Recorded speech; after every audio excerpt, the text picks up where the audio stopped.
Bonsoir et bienvenue 100% Femmes encore ce soir. Nous sommes avec vous et aujourd'hui c'est une lycéenne, elle est en terminale A2 dans un quartier d'Abidjan, principalement à Yopougon-Selmer. Elle s'appelle Soro Fatoumata. Avec beaucoup de plaisir on la reçoit. Elle est toute souriante. Salut ma chérie. Comment ça va? Ça va bien. Oh, content de te... Ça va. Allez, on prend place. Et les parents? Les parents vont bien. Bah déjà, bienvenue. Bien. Bienvenue, Fatoumata. Merci. Bienvenue dans ce petit chez toi. Alors, Fatou, commençons par un petit questionnaire qui permettra donc aux téléspectateurs de mieux te connaître, d'accord? Quel est ton jour de semaine préféré? C'est le mercredi. C'est le mercredi et c'est aujourd'hui. Quelle a été ta plus grande joie dans la vie? Ma plus grande joie, je pense que c'est ma première fois sur un plateau télévisé en face de Christelle Mélèche. C'est gentil, merci mon cœur. Ta principale qualité? Je suis optimiste. Principal défaut? La mauvaise maîtrise de soi. La qualité que tu aimes chez les gens? C'est la franchise. La franchise en toute chose. En toute chose. Est-ce que tu ne supportes pas?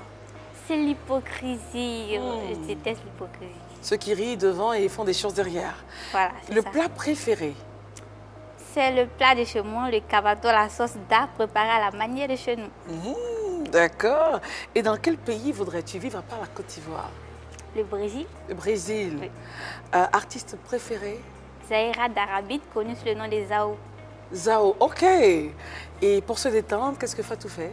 Je lis ou j'écoute la musique. Ça, c'est bien. Alors, on va juste faire le récapitulatif de la personnalité de notre invité. Voici donc le récapitulatif de la personnalité de notre invité. Je rappelle que c'est Soro Fatoumata. Jour de semaine préféré, mercredi, aujourd'hui. Sa plus grande joie, c'est d'être sur un plateau télé, on va dire ça comme ça. Sa principale qualité, elle est optimiste. Son défaut, le manque de maîtrise de soi, son principal défaut. Ce qu'elle aime chez les êtres humains, sa franchise, ce qu'elle ne supporte pas, les hypocrites. Voilà. Alors, son plat préféré, c'est le cabato à la bonne sauce d'art. Et le pays de rêve, le Brésil, l'artiste préféré, Zao. Et ce qu'elle aime faire pour se détendre, lire et écouter la musique. Voici donc résumé la personnalité de notre invité du jour, Soro Fatoumata. Alors, viens. C'est juste le début, hein. Viens ma chérie.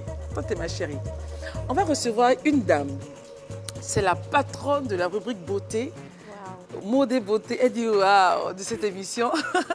Elle s'appelle Raïssa Zoré. Elle est toute mimi. Oh, Raï, ma chérie. Hello. Comment vas-tu? Ça va. Oh, j'aime ta tenue. C'est notre petite Soro Fatoumata, notre invitée du jour, ma chérie. Allez, prends place. On a cassé les codes avec elle. J'ai laissé le vous, voilà, pour la mettre à l'aise et tout. Ça va, Raï? Ça va. J'aime bien ton bibi. On parlera de bibi avec toi aujourd'hui. Oui, et la tenue est exactement. magnifique. Merci. Alors, madame, monsieur, bonsoir. Et merci de votre fidélité à ce programme. C'est 100% Femmes, votre tribune dédiée à la femme. Vous avez des rubriques qui vont donc venir chaque jour, mode et beauté, parole au nounou, enfin oui, à part Sandrine, relation conjugale, et puis on aura quoi encore? Droit avec Fatem. Bref, l'univers de la femme s'ouvre à vous. Merci de votre fidélité. N'oubliez surtout pas de réagir sur la page Facebook de ce programme. Aujourd'hui, nous avons la joie et le privilège de recevoir une grosse tête. Bien faite. Bien faite, je dis ça entre griffes. Elle est appelée grosse tête par ses amis d'école parce qu'elle en a. On l'appelle aussi un télo. Donc, nous avons le privilège aussi de recevoir la présidente du Parlement des jeunes de son établissement, Soro Fatoumata. Est-ce qu'on peut l'applaudir, madame, monsieur? Et même vous, hors plateau, il faut l'applaudir. C'est une... Merci. Alors, on va essayer de s'intéresser à ta vie à la maison. Combien de frères et de sœurs tu as? 3. Et tu vis avec qui? Avec ta tante, avec ta maman, ton papa? Ton frère, c'est avec qui tu vis? Je vis avec mes sœurs et ma mère, ma tante. Ok. En quelque sorte, qui est ma maman. Est-ce qu'il y a eu des moments difficiles déjà dans la jeune vie de Soro Fatoumata? J'ai eu des moments de difficultés quand j'étais en 3e. Quand l'oncle qui s'occupe de moi, celui qui est considéré comme mon père, s'est éteint. C'était l'année dernière? Non. quand j'étais en En troisième. troisième. Oui. Avant le bac, avant le BPC, Avant le pardon. BPC. Et comment est-ce que tu as géré ça? J'ai essayé de me calmer. Au début, je n'arrivais pas à surmonter, je pleurais tout le temps. Mais à un moment donné, il a fallu sortir, il a fallu que je sorte de ma coquille, que je réalise que c'est vraiment fini, qu'il est parti et que la vie devrait continuer. Donc, je me suis assise un jour, j'ai pris mon stylo et j'ai écrit « Aujourd'hui, je décide de laisser le passé, je décide d'avancer, je décide d'oublier, pas oublier complètement mon oncle, mais de le garder comme un bon souvenir et d'avancer. » Voilà, c'est comme ça.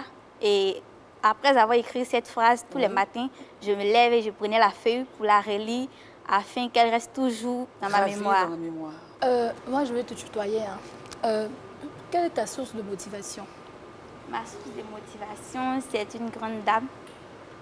C'est une animatrice très célèbre internationale. Elle s'appelle Oprah Winfrey. Ah, cette Voilà. petite- cette Une petite- femme elle me plaît. afro-américaine. Ah, Elle est très connue pour sa joie de vivre, son audace et Son ses qualités qu'elle a, courage. son courage. Mais qu'est-ce qui te plaît particulièrement? Qu'est-ce qui t'a attiré chez Oprah?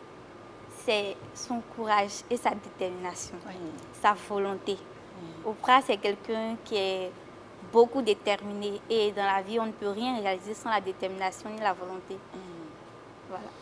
Alors, on va faire juste une pause pour laisser la place à Raïssa avec son magnifique bibi pour prendre, afin qu'elle prenne toute la place. Raïssa, aujourd'hui, tu nous parleras du bibi, Oui. ce qu'elle porte. Allez, c'est à toi. Allons-y avec le bibi. Donc, les bibis sont des coiffes à la fois élégantes et fantaisistes. Alors, Raïssa, c'est vrai que nous parlons du bibi, mais il est apparu quand? Parce que bon, c'est vrai, on le voit, on le porte. Mais quand est-ce qu'il a fait son apparition sur la scène de la mode? À partir du 19e siècle. 19e siècle. Et ok. puis, il a disparu vers le 20e siècle. On l'a laissé. Voilà, on l'a laissé un peu. Et comme les bonnes choses reviennent toujours. Toujours, toujours. Donc, ce sont des femmes, en fait, bon, comme c'est toujours nous, qui À la apprécions base, le ouais. charme fantaisiste et très élégant de ce chapeau. Ouais, c'est clair. Voilà. Donc, en effet, de petite taille, le bibi est l'accessoire idéal pour celles qui veulent orner leur tête sans pour autant dissimuler leur coiffure. Donc, il se fixe à la chevelure avec plusieurs formes, certaines pinces élastiques, peignes, etc. Donc, celles qui portent des bibis seront sûres de ne pas passer inaperçues. Mais à quelle occasion on porte le bibi? Il faut le porter surtout dans des événements festifs, je dirais, dans des mariages, Des galas. Des galas, oui, il ne faut pas exagérer. Est-ce que c'est destiné à toutes les tranches d'âge? Parce Oui. que Soro Fatmata, par exemple, elle est très jeune et tout. Est-ce qu'il y a des bibis genre... Oui, ça existe pour la pour les jeunesse. petites filles, en Pour les fait. petites Oui. filles, ok. Donc, selon leur tenue, mais c'est toujours, comme on disait, pour un mariage, elles peuvent être, les petites peuvent être pages. Oui, voilà, exactement. Alors, le drame, c'est d'éviter d'être too much. Oui, il faut Comment éviter. éviter d'être too much lorsqu'on met son bibi? Oui, il faut éviter parce qu'il faut faire attention aux détails. Il ne faut pas aller à un mariage et vous savez qu'au mariage, c'est la mariée qui a l'honneur. Donc, il ne faut pas aller mettre un bibi vraiment très très voyant ou très clinquant pour lui voler la vedette. Il faut faire très attention. Quand on vous invite pour des Ou si célébrations vous êtes dame de festives, compagnie, même. oui, dame de compagnie, parce qu'elle, effectivement, on peut dire que c'est l'alter ego de la mariée pendant Mais la doucement célébration. quand même. Alors, on a un défilé. Oui, on a un défilé, on va décrypter, on Pas va vous coiffure. montrer quelques modèles de bibi et quelques styles que vous pouvez reproduire dans vos célébrations. Donc pour l'occasion, il y a Paul Price qui nous a gratifié de ces beaux bibis, Paul dont celui Price, que à je qui on porte. dit merci pour ces bibis. Oui, on Voilà. leur dit merci exactement.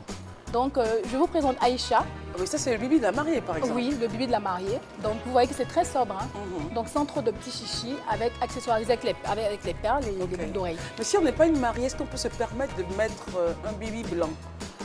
Pour aller à un mariage, non. Non. Non. D'accord. Voilà, donc ça évite en fait les coiffes très très encombrantes.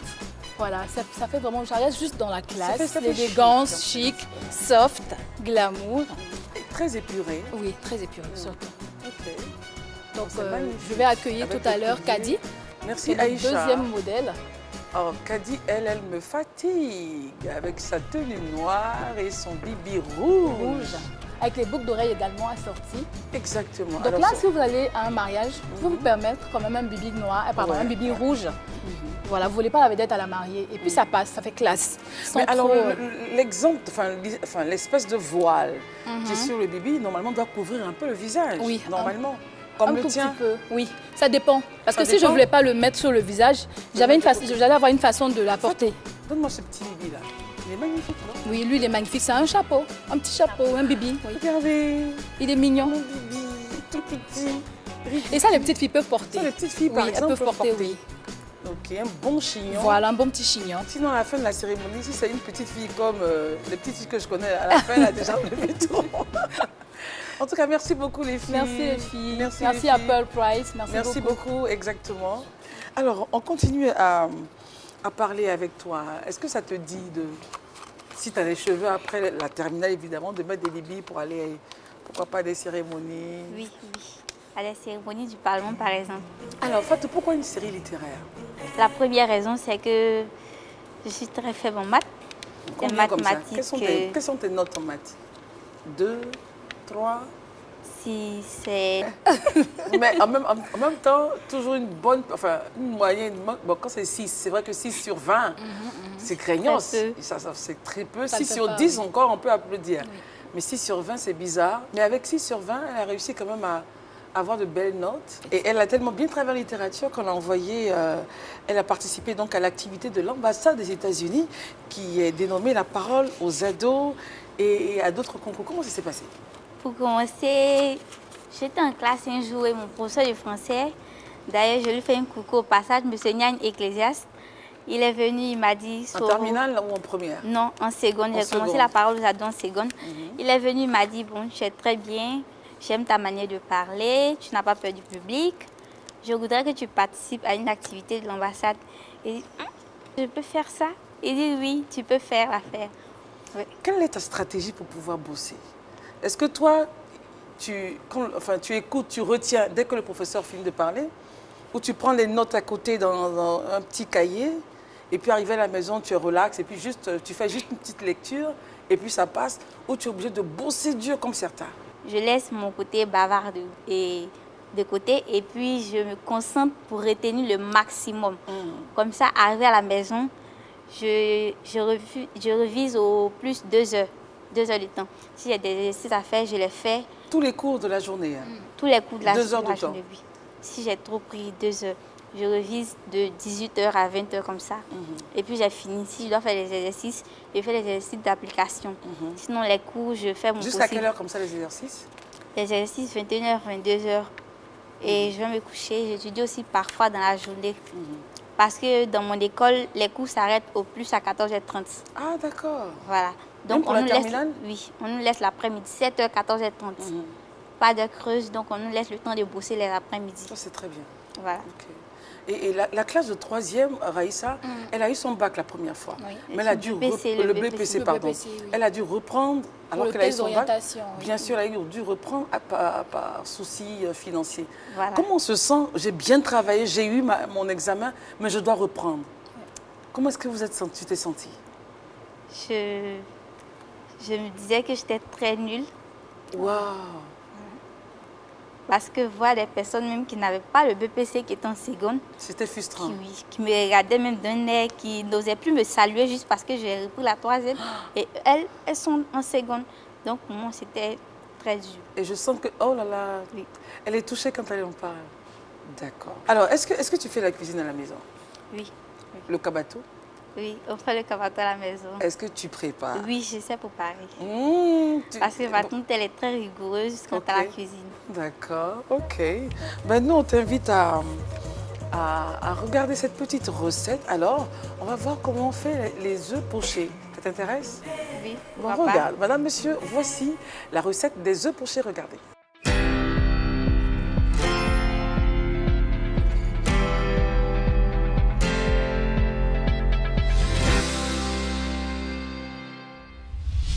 Chères amies cuisinières, bonjour.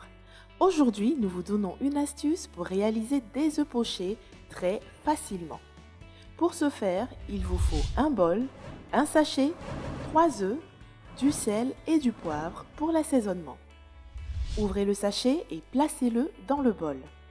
Cassez-y les œufs l'un après l'autre, assaisonnez à votre guise et refermez bien le sachet. Placez le sachet dans une casserole contenant de l'eau bouillante et laissez cuire 3 à 4 minutes si vous voulez avoir le jaune coulant, sinon 5 à 6 minutes pour un jaune bien cuit. Sortez vos œufs pochés du sachet délicatement et voilà, c'est prêt. Allez, bonne cuisine à toutes!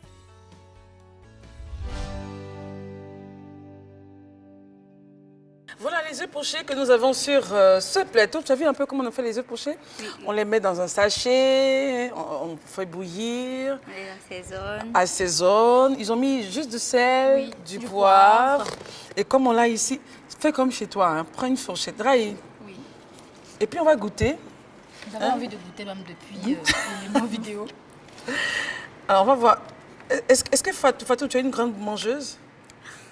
Ou bien juste tu Je suis grignotes? pas une gourmande, mais bon, je mange. C'est très bon. Hein. Bien fait.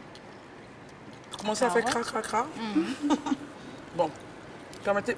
Aide-moi à couper, à prendre. Moi, je suis très feuille. Bon. Magnifique. Bon, On alors emporte ça se là-bas? voit. D'accord. Prends ma chérie. Tu es avec nous, c'est vrai, mais tu es notre petite soeur, on peut t'envoyer un peu. Un peu quand même.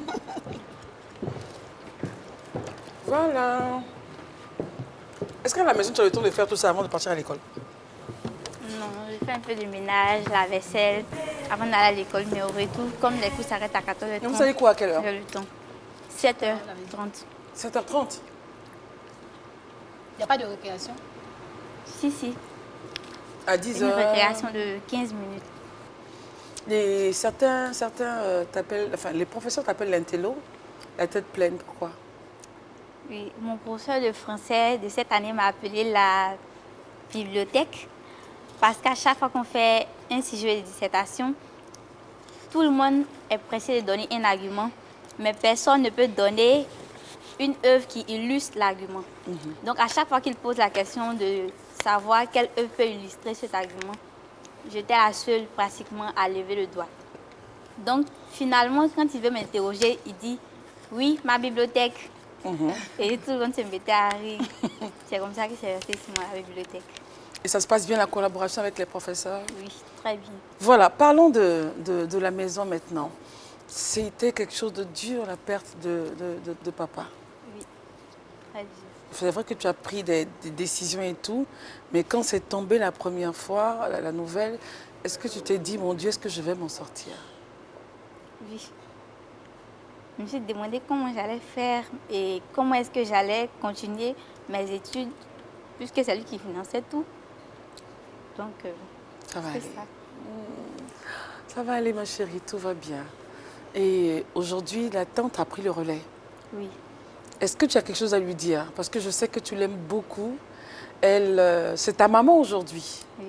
Si tu C'est as ma un maman, message... c'est ma tutrice, c'est mon père et bon, tout pour moi quoi, finalement. Alors, Fatou, est-ce qu'il y a un message particulier à dire à ta tante? Celle que tu considères comme ton père, ta mère, ta tante, ta sœur, enfin bref, tout pour toi dans cette vie. Pour elle, je voudrais confectionner un dictionnaire dans lequel tous les mots lui expriment ma gratitude. Mais étant dans l'incapacité de faire cela, je vais tout simplement vous demander de vous joindre à moi pour lui dire merci.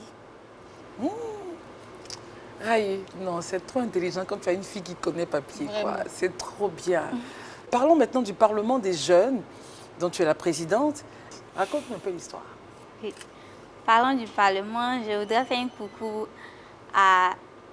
au président du Parlement des jeunes de Yopougon, coordination Yopougon, Indinel Aïkwet, et l'ex-président Miei Denos, grâce auquel je suis aujourd'hui au Parlement. Voilà, ils étaient à une conférence et mon école, ils ont demandé à ce que les élèves puissent participer à leur conférence. Donc je suis allée, comme tous les autres élèves. Mais à la fin de la conférence, j'ai remarqué que ce sont eux qui nous remercient à chaque fois d'être venus. Et donc je me suis dit, mais pourquoi venir nous donner du savoir et nous remercier encore? Donc j'ai levé ma main à la dernière minute. Ils étaient sur le point de lever la séance. Donc j'ai levé la main, ils m'ont interrogé. J'ai dit non, vous êtes venus nous donner du savoir. Ce n'est pas à vous de nous remercier, c'est à nous plutôt de vous dire merci d'être venus. Exactement. Voilà. Donc je voudrais vous remercier et vous dire que vous êtes de vrais leaders, vu que vous enseignez le leadership. Et vous, pour vous montrer que vous êtes vraiment des leaders, j'ai repéré dans comment développer son leadership de marque Miller qu'un leader, ce n'est pas celui qui se sert, mais c'est celui qui sert les autres. Et vous êtes venu nous servir, donc c'est la preuve que vous êtes de vrais leaders. Voilà. Et c'est après ça qu'ils m'ont appelé, ils ont cherché mon numéro. Parce qu'après la conférence, je suis partie très vite. J'avais les cours. Je suis partie très vite, ils ont cherché mon numéro, ils m'ont appelé, ils m'ont demandé vraiment, ton intervention nous a tous impressionnés, on voudrait juste que tu fasses partie des nôtres. C'est comme ça que je suis rentrée au Parlement. Ils ont décidé d'installer une section parlementaire dans mon établissement, la toute première dans l'histoire du Parlement des jeunes de Yopougon. Donc, j'ai été élue présidente, c'est parti. Et je sens que tu iras. Qu'est-ce que tu souhaiterais faire dans la vie? Qu'est-ce que tu souhaiterais devenir plus tard? Oui, à 90%, je voudrais être avocate et les 10% restants, actrice de cinéma. Alors, est-ce que tu as le temps de te divertir après? Les cours, la vie associative, est-ce qu'on a le temps après de relaxer, d'écouter de la musique et tout ça? J'ai le temps d'écouter la musique et de lire. Parce qu'en toute chose, c'est l'organisation. Exactement. Il faut savoir faire la part des choses. Et quand tu sais à quel moment tu dois t'occuper de la vie associative, à quel moment tu dois t'occuper des études, forcément, il va te rester un petit temps dans cet intervalle-là pour te reposer. Voilà, c'est ce petit temps-là que je prends pour me divertir. Fatoumata a décidé de vous lire un poème. Il est écrit par qui? Il est écrit par Golibi Irie. Ok.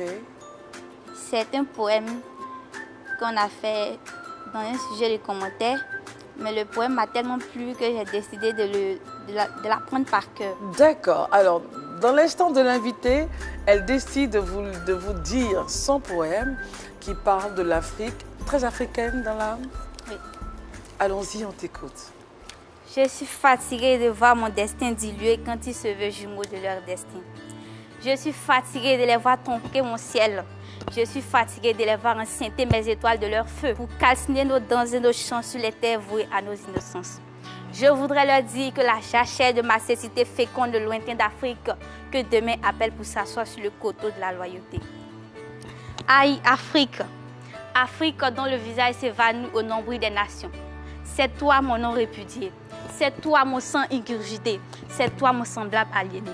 C'est toi mon espoir perclus sous l'autel de leur égoïsme. C'est toi, l'oublié de Dieu. Bercaille des nuits et des nuits. Terre aux fins des joies des aliénés accouchés de l'Europe et de l'Amérique. Comme innocente de têtards, je dis que ces bourreaux seront fatigués de leur besogne, même si Dieu semble pactiser avec ceux qui étaient fermement debout et de toute vermine de l'humanité. Et comme c'est Afrique ton nom, comme c'est Afrique la symphonie des agonies, c'est Dieu dans leur ciel de rien te voir vacante, te voir accroupi même debout et marchant dans la vague de tes fourmissures. D'après Golibi Irie, leader des tropiques, édition Iris 2015. Oh my God! Je le disais, Soro Fatoumata est un nom à retenir en Côte d'Ivoire et dans le monde. Cette fille, cette petite va impacter le monde. Parce que quand déjà on commence à avoir des repères dans le leadership, avoir des phrases comme les vrais leaders ne se servent pas en premier, ils servent les autres, on lit beaucoup. Ceux qui lisent deviennent des leaders demain. Parce qu'on s'assoit sur l'expérience des autres et on avance. En tout cas, félicitations. Encore une fois, on va l'applaudir. Merci. Alors, on va donc terminer ce programme. Ah là là là là, j'étais très contente de t'avoir sur le plateau. Merci. Ah là là là, tu me plais trop, toi. Je sens que... Et on salue tous ceux de Selmer, parce que l'école est à Yopougon-Selmer. Hein. On ne va pas dire le nom de l'école, mais et le quartier, c'est toujours Selmer? Non, c'est André. Saint-André. Saint-André de Yopougon. Ok, d'accord. Donc c'est Yop, hein, la cité. Voilà, Yopougon, voici votre fille. Fierté, bravo en tout cas. Merci. Alors, on vous dit merci. On se retrouve demain pour une autre émission de 100% Femmes. Allez, bye bye.